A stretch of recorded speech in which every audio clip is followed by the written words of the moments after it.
Want half factor से संबंधित गणनाओं को, एनसीईआरटी कुछ प्रॉब्लम को, कंपटीशन कुछ प्रॉब्लम को देखेंगे। इसमें एक क्वेश्चन आपके सामने यहाँ उपस्थित है। करेक्ट, फ्लूरोएस्टिक अम्ल के 19.5 ग्राम को 500 ग्राम जल में घोला गया, जिससे जल के हिमांक में 1 डिग्री सेल्सियस का अवनमन पाया गया। तो एस्टिक अम्ल का, फ्लोरोएस्टिक अम्ल का वांट हाफ फैक्टर निकालना है। तो निश्चित तौर पे ये जो दिया है बेटा आपको, फ्लोरोएस्टिक अम्ल का जो डेल्टा टी अब दिया है, ये प्रेक्षित मान दे दिया है। प्रेक्षित मान बेटा कितना दे दिया है? 1 डिग्री सेल्सियस। तो हमें परिकलित मान कैलकुलेट करना होगा। तो परिकलित मान के लिए देखिए मात्रा दे दिया है। मात्रा फ्लोरोएस्टिक अम्ल की बात हो रही है, फ्लोरोएस्टिक अम्ल के लिए बात हो रही है। तो मात्रा यहां से ध्यान दीजिएगा 19.5 ग्राम है बेटा। इसका अणुभार कितना हो जाएगा तब ध्यान दीजिएगा। 2 कार्बन है तो 12 गुना के 24 हो गया, और 3 हाइड्रोजन हो गया, और 19 क्लोरीन का हो गया, 2 कार्बन हाइड्रोजन है तो ये 32 हो गया। तो ये हो जाएगा आपका बेटा 4 3 7 7 9 16 2 18 2 1 3 3 2 और 1 6। क्लियर है? यहाँ से 4 3 7 7 9 16 2 18 और 2 1 3 3 6 1 7 78 क्या हो गया? इसका अणुभार हो गया। तो मोल क्या होगा फ्लोरोएस्टिक अम्ल का पहले, क्योंकि मोललता चाहिए, तो मोल कितना होगा 19.5/78। तो भाग देके देखिए कितना है आपका 0.25 बेटा। तो मोल आ गया तो मोललता चाहिए ना। तो मात्रा आपको देखो, जल का मात्रा दे दिया है।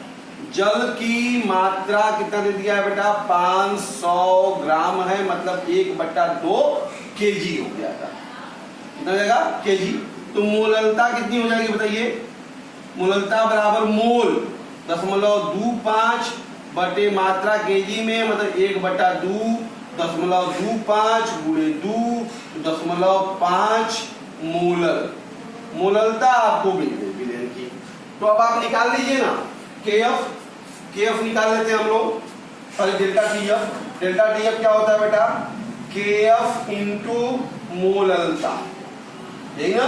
तो बेटा डेल्टा TF हमारे पास हो जाएगा। KF का मान देखिए दिया है, KF का मान 1.86 गुणे मोललता आपके पास 0.5 आ गई है। तो डेल्टा TF की वैल्यू देखिए ध्यान दीजिए, आपको मिल जाएगी 5 6 30 5 8 40 40 3 43 5 कम 5 4 9.3930 केल्विन ये आ गया बेटा आपके पास।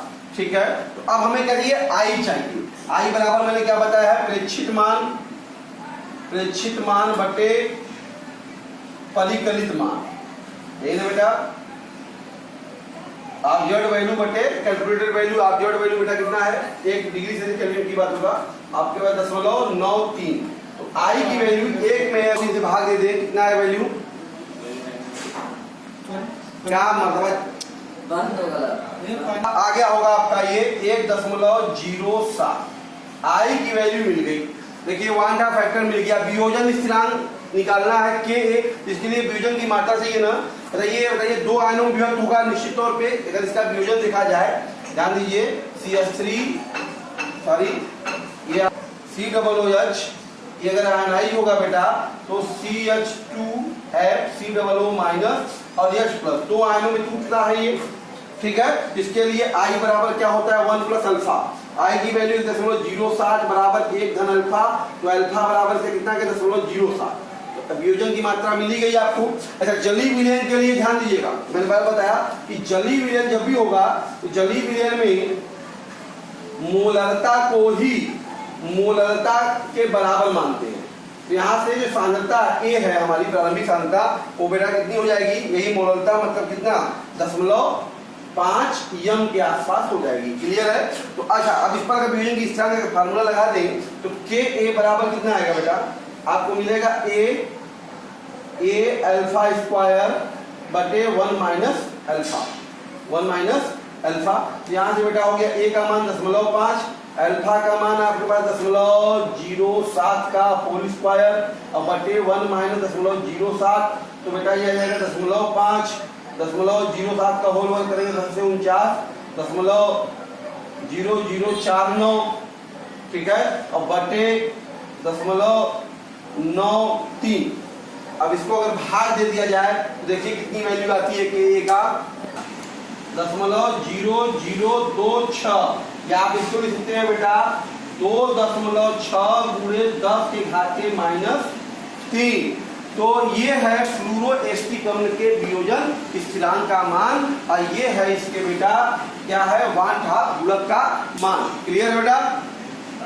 बेटा क्वेश्चन है करा जल का परासरण दाब 27 डिग्री सेल्सियस T बराबर 27 डिग्री सेल्सियस तो कैपिटल T बेटा कितना होगा 300 केल्विन पर परासरण दाब बेटा पाई का मान 0.75 वायुमंडल है।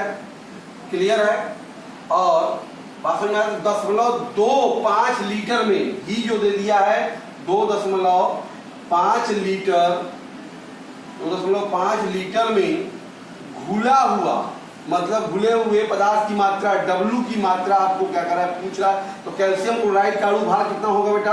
अणु भार हो जाएगा यम। तो कैल्शियम का हो गया 40 और इसका हो गया 71, यम बराबर हो गया 111। तो अणु भार इतना हो गया। आई का मान देखो दे दिया है 2.47। क्लियर है?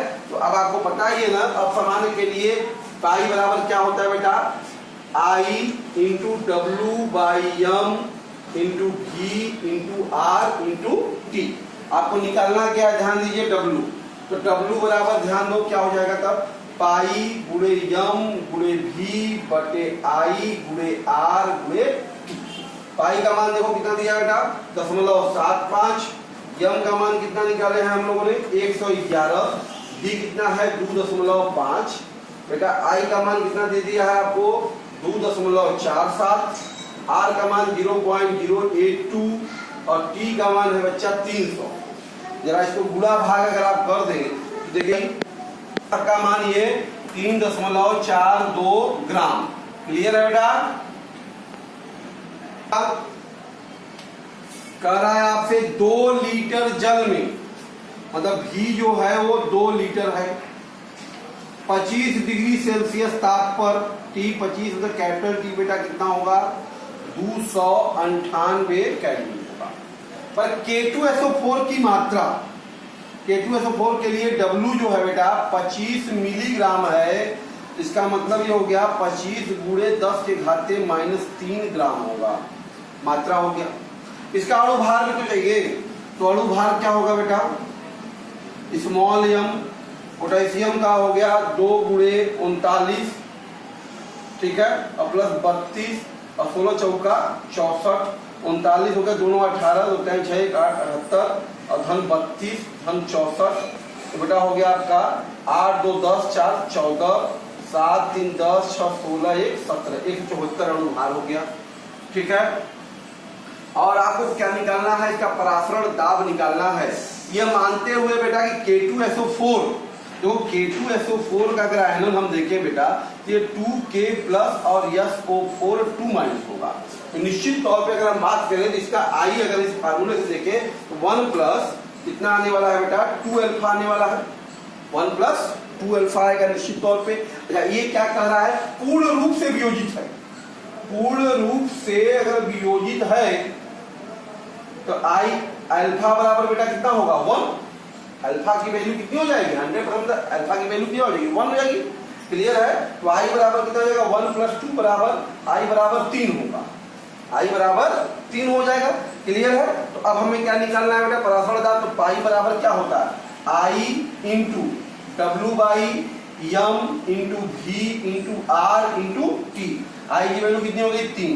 W का मान बताइए कितना है 25 गुणे 10 के घाते -3 और बटे यम का मान बताइए कितना है 174। भी का मान बताइए कितना है 2। ओके R का मान 0.082 और T का मान कितना है 298। अगर इसको आप कैलकुलेट कर लेते हैं देखिए वैल्यू कितनी है आपकी ये बताइए इनको तो 5.27 10 के घाते -3 ATM वायुमंडल। इस तरह से ये कैल्शियम क्लोराइड पोटेशियम सल्फेट को पूर्ण रूप से वियोजित मानते हुए इसके विलयन का परासरण दाब कितना होगा 5.27 10 के घाते -3 वायुमंडल होगा। क्लियर है?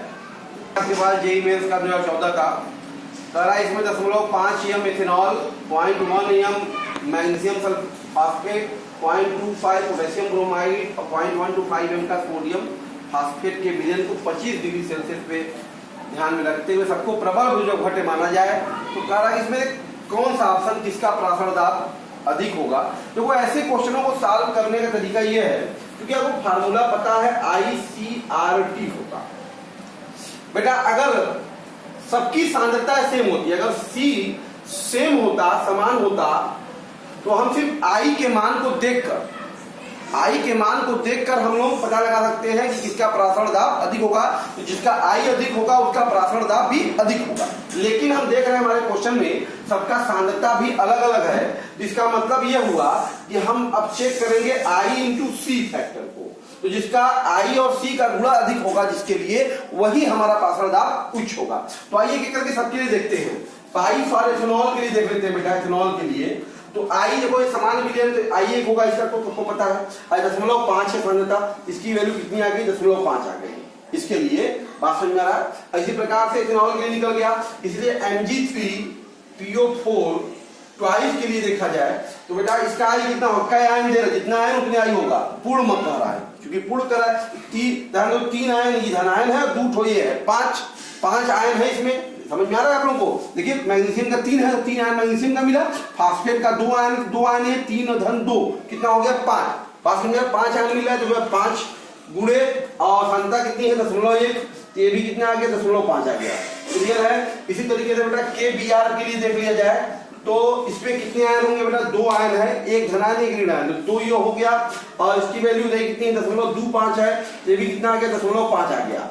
और अगला हमारे पास देखिए कितना है, Na3PO4 है बेटा। इसमें कितने आयन बताइए, 3 ठो सोडियम का, एक फास्फेट का, क्या आयन, 4। इसलिए I की वैल्यू इसकी क्या होगी, 4 होगी। पूर्ण अपघट्यमान है, इसलिए हम ऐसी बात कर रहे हैं। और सांद्रता कितनी दिया है इसका बेटा, ध्यान दीजिए, 0.125, ये भी कितना आ गया, 0.5। तो हम देख रहे हैं कि हर केस में ये I इंटू C का फैक्टर सेम आ रहा है। इसका मतलब यह हुआ कि सभी की प्रासरण दाब जो होगा वो सेम होगा। तो कौन सा ऑप्शन हमारा बेटा करेक्ट होगा, ये सब बताइए। इन सब में सबसे प्रासरण दाब समान है, तो बेटा हमारा पहला ऑप्शन जो है बेटा वो करेक्ट है। क्लियर है बेटा। आपका CBSE PMT का है 2014 का, बहुत ही सिंपल सा प्रश्न है।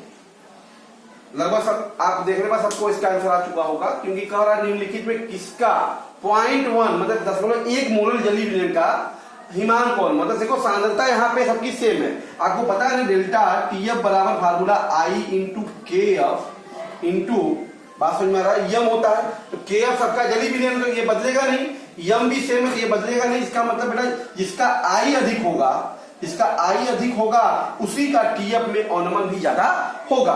तो आइए अगर हम बात करें तो KCl के लिए I फॉर KCl अगर प्रबल मान ले तो 2 आयन देगा, जिसका I का मान 2 होगा। बेटा इसके लिए देखिए ग्लूकोज के लिए C6H12OCC, तो अणु है इसलिए 1 होगा, सामान्य वैल्यू है। और ये एल्युमिनियम सल्फेट के लिए Al2SO4 थ्राइस के लिए बेटा 2 3 5, 2 आयन एल्युमिनियम के, 3 आयन सल्फेट के लिए कितना हो गया, 5। ये 5 इसका I की वैल्यू होगा। K2SO4 का बेटा कितना होगा, K2SO4 का 2 पोटेशियम 1 सल्फेट, तो 3। तो आप देख रहे हैं सबसे अधिक I का मान किसके लिए है, एल्युमिनियम सल्फेट के लिए। जिसका वांडा फैक्टर ज्यादा होगा उसी का क्या होगा बेटा, हिमांक अनुमान ज्यादा होगा। इसलिए हमारा सबसे अधिक हिमांक अनुमान किसका होगा बेटा, तीसरे ऑप्शन का मतलब C का होगा। क्लियर है बेटा। हिमांक न्यूनतम होगा, हिमांक अनुमान न्यूनतम होगा। फिर से बात देखिए, ध्यान दीजिए, आपको पता है फार्मूला तो सब देख ही रहे हैं आप कि डेल्टा TF जो है वो है हमारा IKF इंटू यम। तो आप देख रहे हैं सांद्रताएं सबकी सेम है, सांद्रता भी लगभग सबकी सेम है। और जलीय विलयन ने हमें बार बार बताया, जलीय विलयन के केस में मोलरता और मोलरता को लगभग हम बराबर लेते हैं, हमेशा इस बात को दिमाग बैठाइएगा। ठीक है, जलीय विलयन के लिए स्पेशली तनु के लिए। तो हमारा डिपेंड कर रहा है डेल्टा TF I पर, वही बात है। तो पहले Al2SO4 थ्राइस की बात करें, इसके लिए क्या आयन है, 2 और 1 3, 5 आयन दे रहा है बेटा, 5 होगा। और BaCl2 की बात करें तो 1 और 2 मिलकर 3 दे रहा है। यूरिया सामान्य है, यूरिया इसके लिए 1 होगा। क्लियर है। और ये आपका NO आयन दे रहा है, 2 होगा। सबसे अधिक आप देख रहे हैं I का मान जो है एल्युमिनियम सल्फेट के लिए है, तो निश्चित तौर पर हिमांक अनुमान किसमें होगा बेटा, एल्युमिनियम सल्फेट, मतलब पहला ऑप्शन हमारा क्या होगा, करेक्ट होगा। क्लियर है बेटा। तो आपके पास जो कंपाउंड है त्रिनाइट्रेट जो है आपके पास Hg2NO3 ट्वाइस इसका बेटा ये Hg2 प्लस और ये 2 नाइट्रेट आयन में टूटता है। बात समझ आ रहा है? इस तरह से कंपाउंड का फॉर्मेशन करता है। तो यहां पर आप देख रहे हैं आयन बेटा कितने हैं, 2 और 1 मिलकर 3 आयन है, जिससे क्वांटम फैक्टर्स की वैल्यू कितनी होगी बेटा, 3 होगी। क्लियर है बेटा? जो क्वेश्चन नेक्स्ट है आपसे करा, यक्स का 0.2 मोल यदि विलयन का जो क्वथनांक है वो y के सम मोलर विलयन से, मतलब यक्स का जो है डेल्टा टीबी बेटा वो y से अधिक है, y से अधिक है, और मोललता सेम है दोनों की। तो ये इसका मतलब जानते डेल्टा टीबी बराबर होता क्या है, आई के बी मोललता ना, के बी जल है तो बदलेगा नहीं, मोललता सेम है और खत्म कहानी। तो मतलब हुआ क्या, डेल्टा टीबी डिपेंड कर रहा है आई पर, वियोजन मतलब वांडा फैक्टर पे। तो वांडा फैक्टर का मतलब जिसमें अधिक वियोजन, इसमें अधिक आयन बनेंगे, उसी का क्वथनांक अधिक होगा। क्वथनांक किसका अधिक कर रहा है, यक्स का क्वथनांक जो है अधिक हवाई से। तो यक्स का वियोजन जहां होगा वो हमारा क्वथनांक होगा। आइए बात करते हैं यक्स का आणविक द्रव्यमान। तो आणविक द्रव्यमान से कोई मतलब यहाँ पे हमको लेना नहीं कि मोलता सेम है, इसलिए सही हो नहीं सकता। दूसरा कहा वाई का वियोजन। वाई का वियोजन कैसे हो जाएगा भाई, क्योंकि है यक्स का अधिक, तो वाई का वियोजन हो नहीं सकता। तो तीसरा का कह रहा है यक्स का वियोजन होता है, जिसका मतलब यक्स का वियोजन हो रहा है, जिसका मतलब यक्स में आयन अधिक बनेंगे। तो ये ऑप्शन हमारा क्या होगा, थर्ड वाला बेटा सही होगा, क्योंकि यक्स के वियोजन होने से ही यक्स के आयन अधिक होंगे तो उसका क्वथनांक अधिक होगा। क्लियर है बेटा? इसका वाष्पदाब अवनमन अधिक होगा। तो वाष्पदाब अवनमन की बात बेटा डिपेंड करेगी, जो अपेक्षित वाष्पदाब अवनमन होगा निश्चित तौर पे वो डिपेंड करेगा आई पे। तो जिसका आई अधिक होगा वांडा फैक्टर वही हमारा। इसमें देखिए ग्लूकोज और यूरिया तो हो नहीं सकते कि घटे हैं, अब घटे हमारे पास 2 है। तो आई फॉर BaCl2 अगर देखें 2 आयन देता है, एक ये 2 मतलब 3 होगा इसका, और MgSO4 का बेटा कितना होगा बताइए, 1 और 1 आयन 2 मिलके 2। तो आई किसका अधिक है, बेरियम क्लोराइड का, इसलिए निश्चित तौर पे वाष्पदाब अवनमन किसका अधिकतम होगा बेटा, बेरियम क्लोराइड का, मतलब पहला ऑप्शन करेक्ट होगा। क्लियर है? 6.5 ग्राम विलेय। तो विलेय के लिए ध्यान दीजिए W जो है 6.5 ग्राम दे दिया है। क्लियर? तो 100 ग्राम विलायक में कैपिटल W आपके पास कितना है, 100 ग्राम विलायक में घोला गया। ठीक है? 100 डिग्री सेल्सियस पे वाष्पदाब, विलायक का जो 100 डिग्री सेल्सियस है, मतलब T0 बेटा कितना है, 100 डिग्री सेल्सियस। घोलने पर जो विलयन का जो बना उसका वाष्पदाब पीएफ जो है 732 mm है, और केबी दे दिया है 0.52। तो विलयन का टीएस आपसे पूछ रहा है, तो टीएस निकालने के लिए हमको मोललता चाहिए। तो मोललता कहाँ से निकलेगा भाई, चलिए 100 डिग्री सेल्सियस क्वथनांक पर जो वाष्पदाब होता है सबको पता है ना, P0 कितना होगा, 760 mm होगा। कि भाई 100 डिग्री का क्वथनांक है तो निश्चित तौर पे उसमें वाष्पदाब कितना होता है, 760 mm होता है। इसलिए P0 हमारा क्या हो जाएगा, 760 mm हो जाएगा। अच्छा आप जानते हैं विलय के लिए होता है P0 माइनस PS बटा PS बराबर स्मॉल w बटे स्मॉल m गुणे कैपिटल M बटे कैपिटल W। मैंने बताया था अवाष्पशील विलय के लिए फार्मूला होता है, अवाष्पशील विलय के लिए। क्लियर है? तो यहां से अगर हम बात करते हैं तो पहले की वैल्यू जैसे P0 की वैल्यू 760 माइनस PS है बेटा हमारे पास 732 और बटे 732 बराबर W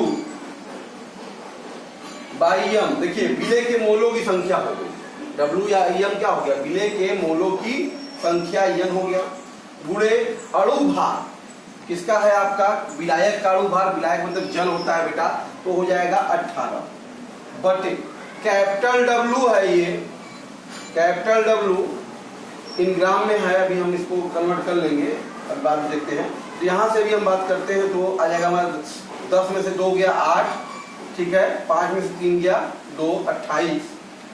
बात समझ आ रहा है, 28 हो गया बटे 732 गुणे N गुणे 18 बटे W।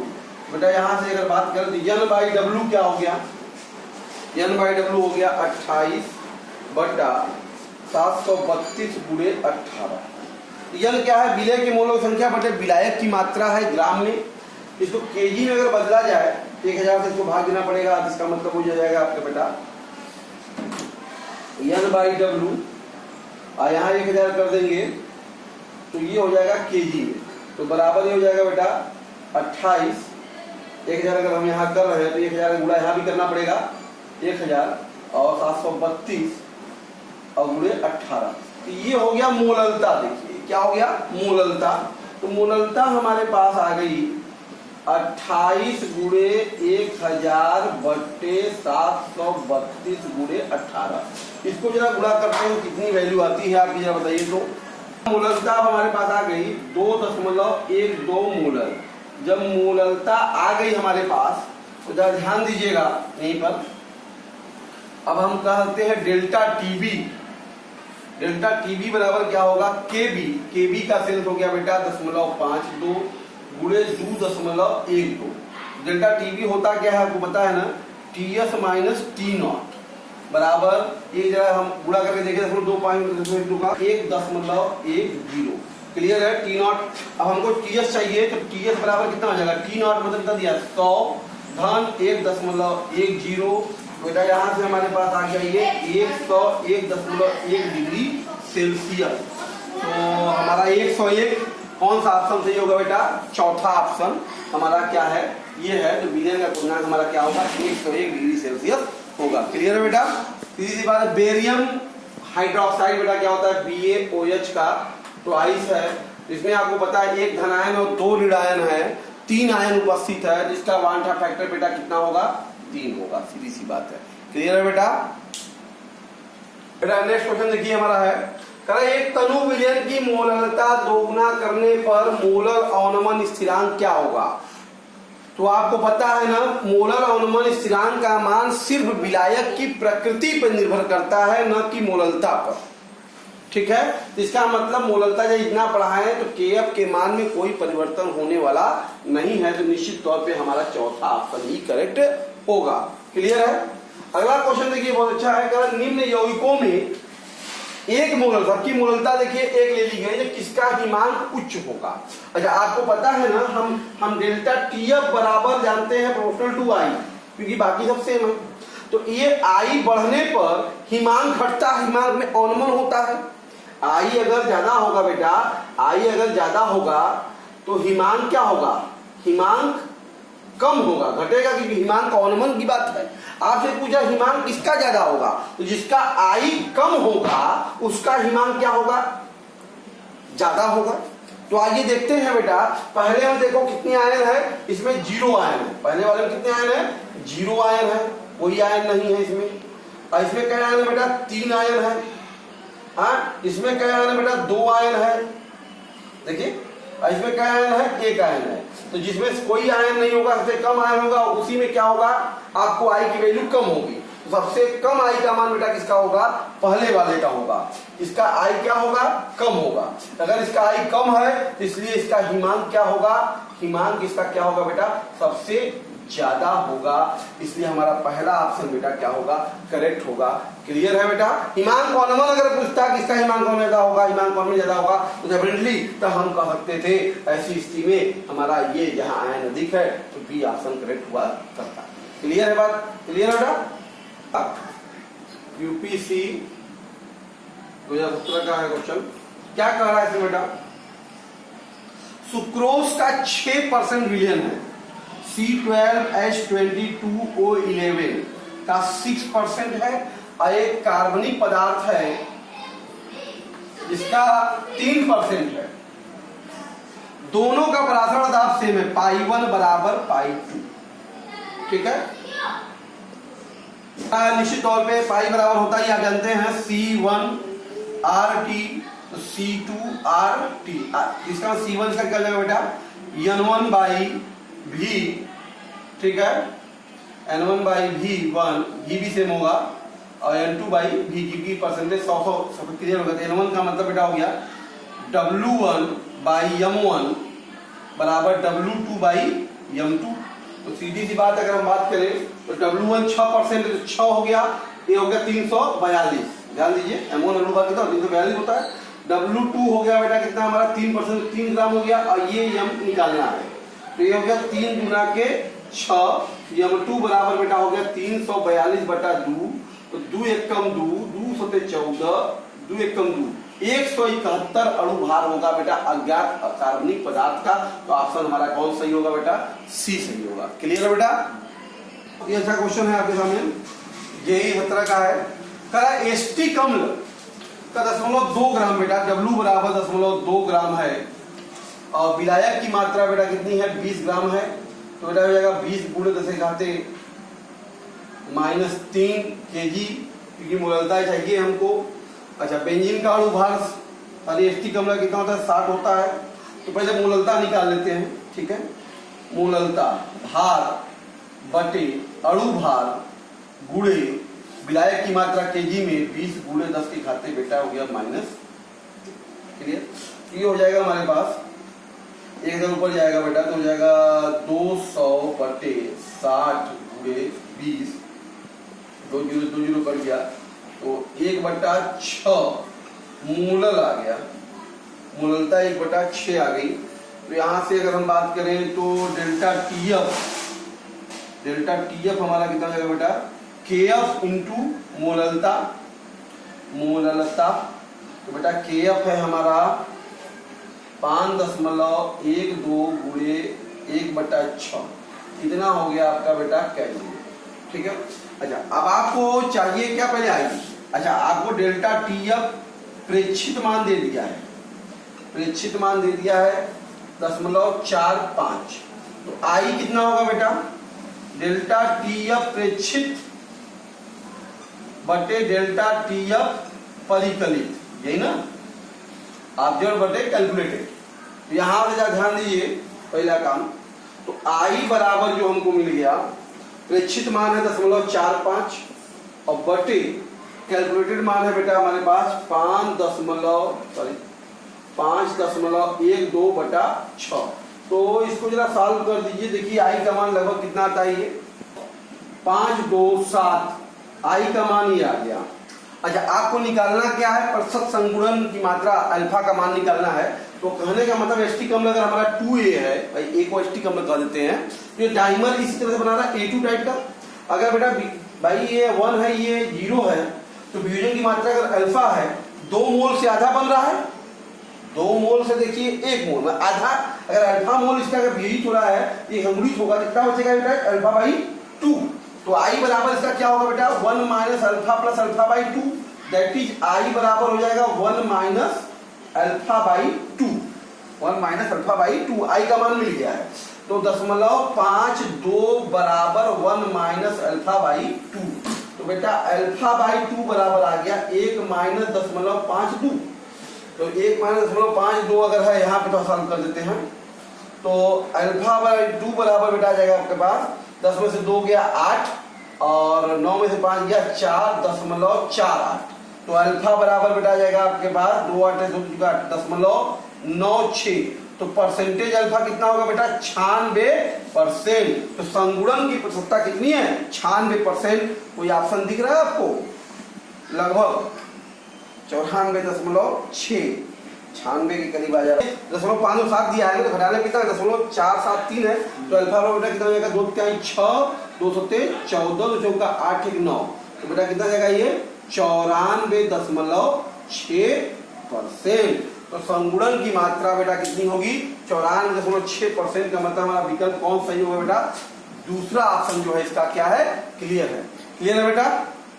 इस तरह से हम लोग यहाँ पे इसका वांट ऑफ फैक्टर और प्रतिशत संगुणन निकाल चुके हैं। तो हम चर्चा कर रहे थे वांट ऑफ फैक्टर से संबंधित अब तक पूछे हुए एनसीईआरटी और कंपटीशन में पूछे हुए प्रॉब्लम को जो हमने देखा और आपको बताया। ऐसे क्वेश्चन आपने देखे, एग्जाम में लगा भी सकते हैं, कंपटीशन में इसको भी सॉल्व कर सकते हैं बेटा। और इसको देख के आप प्रैक्टिस कीजिए और भी किताबों से ऐसे क्वेश्चनों को सॉल्व करने की कोशिश लगातार करते रहिए, क्योंकि अभ्यास प्रैक्टिस से ही आपको लगातार ये क्वालिटी आपकी बढ़ेगी। बात समझ में आ रहा है?